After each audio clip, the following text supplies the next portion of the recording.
Bendiciones, amados hermanos. Continuamos con el capítulo 5 de Primera de Samuel.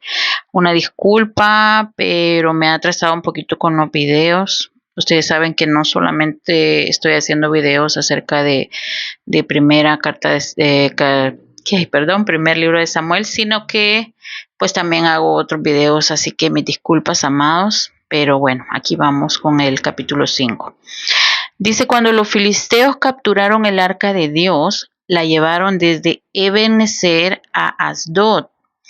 Y tomaron los filisteos el arca de Dios y la metieron en la casa de Dagón y la pusieron junto a Dagón. Y cuando al siguiente día los de Asdod se levantaron de mañana, he aquí Dagón postrado en tierra delante del arca del Señor, y tomaron a Dagón y lo volvieron a su lugar. Esto, hermanos, es maravilloso. Imagínense una estatua, ¿verdad? De yeso, yo no sé de qué metal, si era de metal, si era de yeso, pero era una estatua.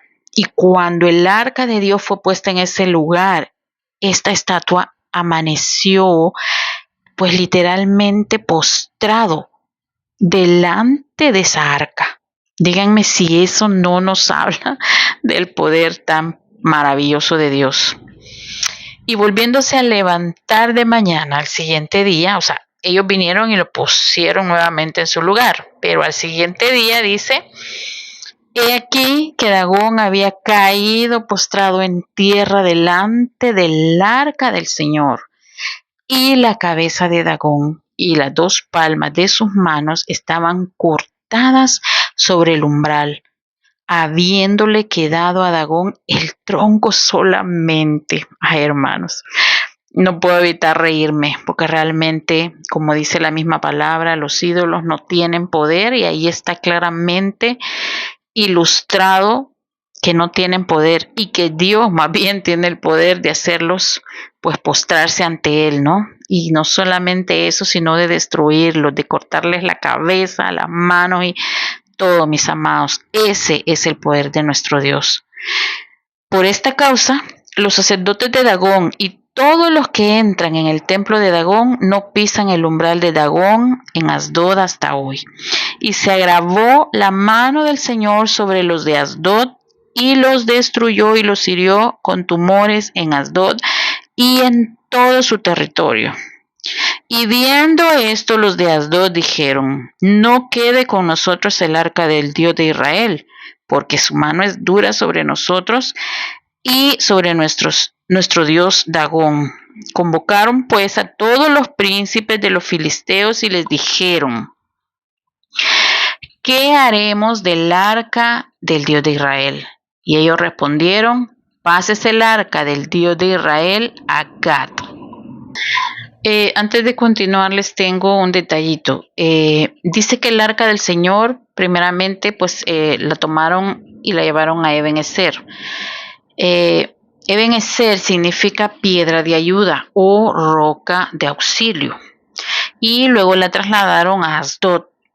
Asdod es donde estaba el dios con D minúscula Dagón.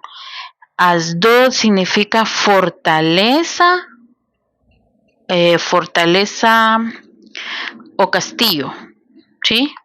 O sea, está hablando de algo fuerte.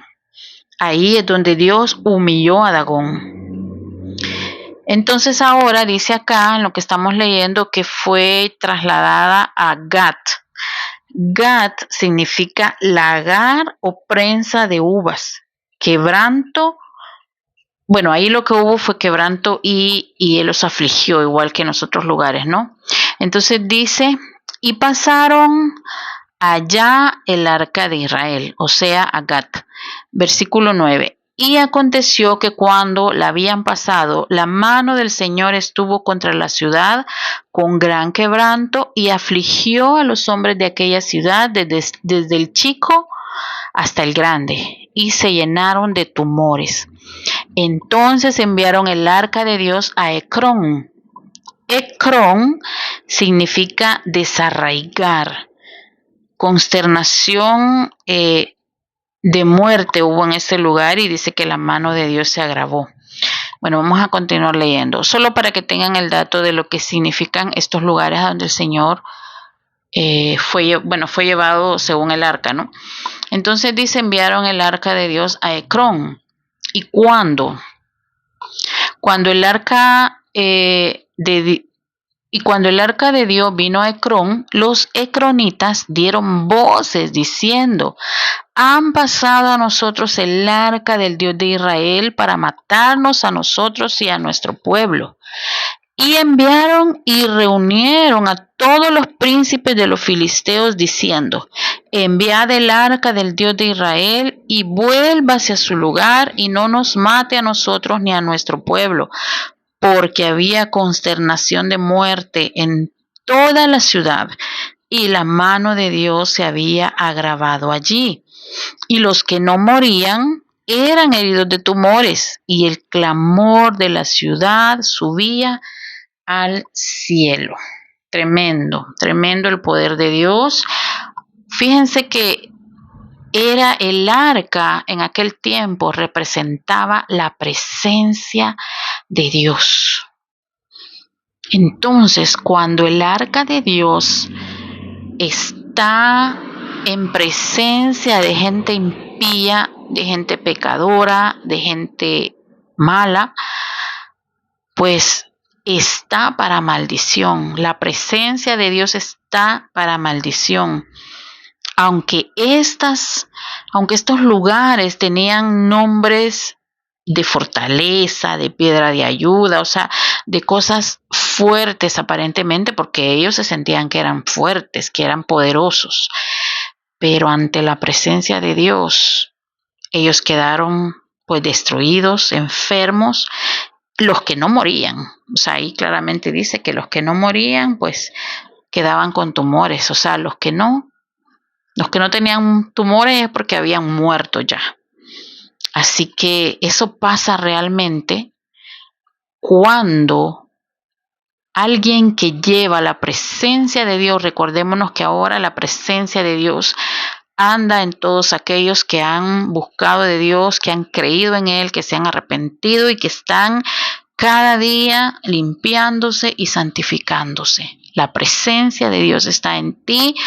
Cuando la palabra de Dios abunda en tu corazón, cuando estás lleno y rebosando del Espíritu de Dios, eso mismo va a pasar. Que cuando tú llegues a un lugar de gente impía, háblese de un trabajo, háblese de hogares, háblese, no sé, lugares, pueda pasar que de repente la gente empieza a caer convulsionando, la gente empieza a mirarte mal. ¿Por qué? Porque recordemos que Pablo decía que nuestro olor es un olor grato, un olor a Cristo, pero que para los malos es un olor a muerte, porque lo que traemos para ellos es muerte. Mientras que cuando estamos reunidos con otros hermanos que tienen el mismo espíritu, la misma presencia de Dios, pues sucede lo contrario, que es lo que está en el capítulo 6. Vamos a continuar leyendo.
Vamos a leer dos versículos más del capítulo 7. Dice, vinieron los de Kiriat Jearim, llevaron el arca del Señor y la pusieron en la casa de Abinadab, situada en el collado, y santificaron a Eleazar su hijo para que guardase el arca del Señor.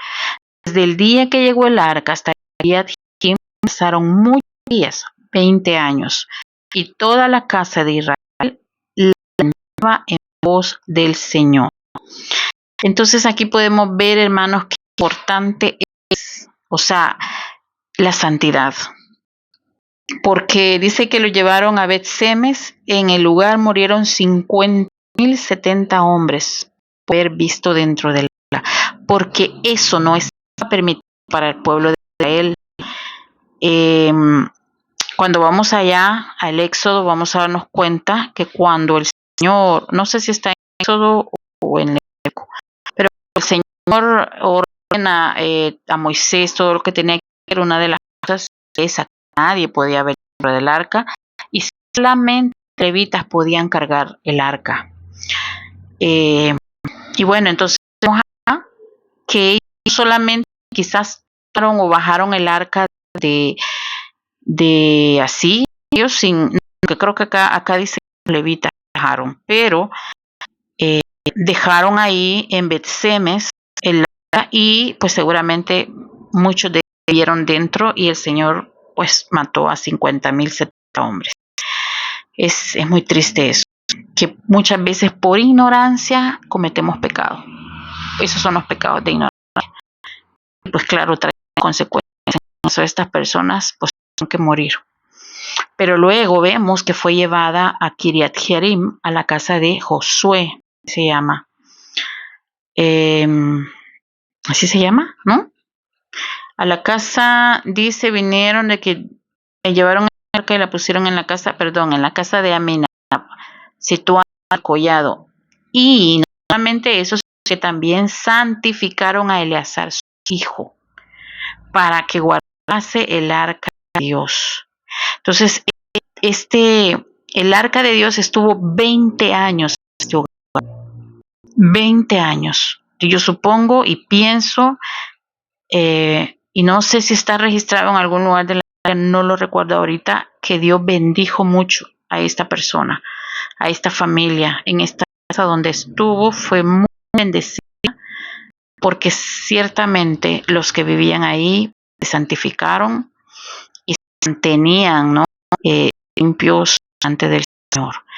Así que, así como dije a un inicio o allá cuando leamos el capítulo 6, así como la presencia de Dios es maldición para los impíos, para los que odian al Señor, los que recen, así también lo es, aunque seas cristiano, pero si tú estás mal, si andas pecado, si andas desobediente, también la presencia de Dios te puede matar. Pero si tú andas delante del Señor, si tú andas pues con respeto, en obediencia, guardando sus mandamientos y haciendo todo, pues para agradar al Señor, la presencia de Dios va a traer muchas bendiciones en todas las áreas de tu vida, tanto físicas como espirituales. No te va a hacer falta nada, no te vas a enfermar, no se te van a arruinar tus cosas. O sea, hay muchas bendiciones, hermanos. A veces creemos que no vemos quizá dinero, porque vemos esto o lo otro, pero muchas veces no nos damos cuenta que ni siquiera nos enfermamos, que no necesitamos gastar en medicamentos, en médicos, etcétera. Esa es una gran bendición. Cuando no se arruina nada en la casa, no tienes que gastar, mandarlas a arreglar, ¿sí? Entonces, ahí está la bendición. Quizá no hay un extra, pero hay bendición. Así que vamos a dejar hasta acá y que sea de mucha bendición, hermanos, para ustedes y para mí. Bendiciones.